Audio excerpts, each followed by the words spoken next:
Driving into my driveway, I noticed smoke, thick, black smoke billowing from my detached garage, fire engulfing the evening sky.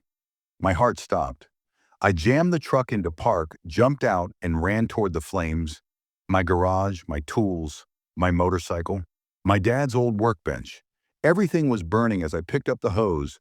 A voice pierced, "Maybe next time you'll pay your HOA fees."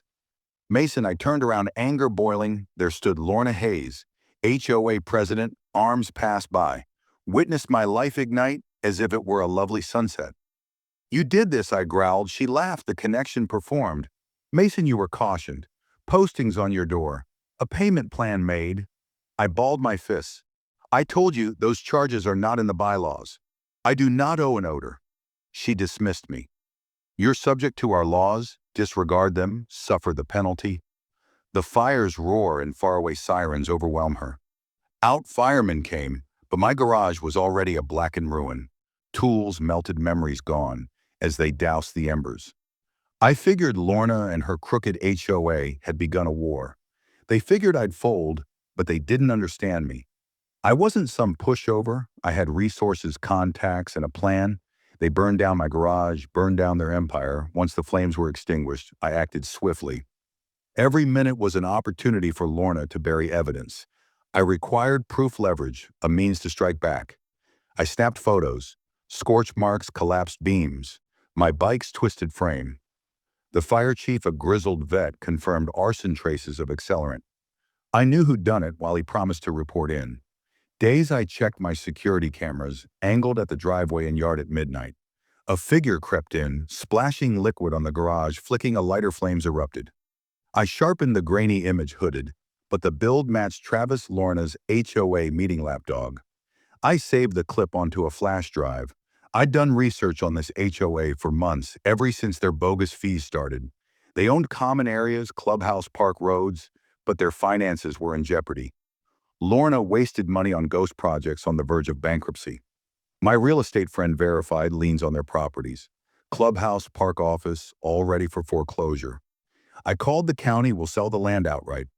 Legal hoops took 48 hours, but the sale began rolling soon. I'd have their backbone. Meanwhile, I took the film and fire report to police. The desk officer called the detective. Arson was serious with Travis pinned. A warrant fell quick by week's end. He was cuffed, the neighborhood bust, Travis's arrest cracked. Lorna's facade residents questioned her ring. Some confessed to paying phony fines under duress. Then the county shut my purchase.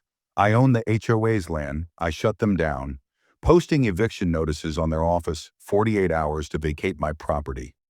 Lorna stormed, livid. "How dare you?" I gave her the deed. She read it, hands shaking, speechless. Her empire was dust. I didn't gloat. Her stunned face said it all. She clenched the deed knuckles, white flipping pages for a loophole. "This can't be legal," she stuttered, voice wobbly. I held firm. "It's legal, county. Approved. You don't own this land no more, Lorna." "I do." She shook her head, eyes wild. "You can't steal community property." I exhaled. "I bought it. You let debts accumulate, mismanaged funds. You drowned yourself." Silence, stretched broken by passing cars. She tried her old authority. "This isn't over. We'll fight in court." I didn't flinch. "Go ahead. Legal fights cost money your HOA doesn't have." She stormed off, heels clicking, but her power was gone. I posted notices. Clubhouse, park, office, all off limits to the HOA that evening. I encountered residents outside the old office. This HOA was a dictatorship, bogus fines, bullying. That's done. I own their land now. No more threats. Murmurs grew. Henry, a vet, inquired, "Can they still enforce rules?" "Without land, they've got nothing." I said. Relief spread. A woman cried out, "What about Lorna?" "She'll fight, but she's got no leverage. We'll handle it legally." They nodded, relating stories of fines and fear, no longer intimidated. Dissolving the HOA didn't come easily, but with no funds or property, they collapsed. Lorna organized board remnants, accusing me of stealing property. Filing an injunction, courts had seen her mismanagement case dismissed. The HOA passed away. The neighborhood flourished, people united, free from patrols. Lorna disappeared. Some said she left town.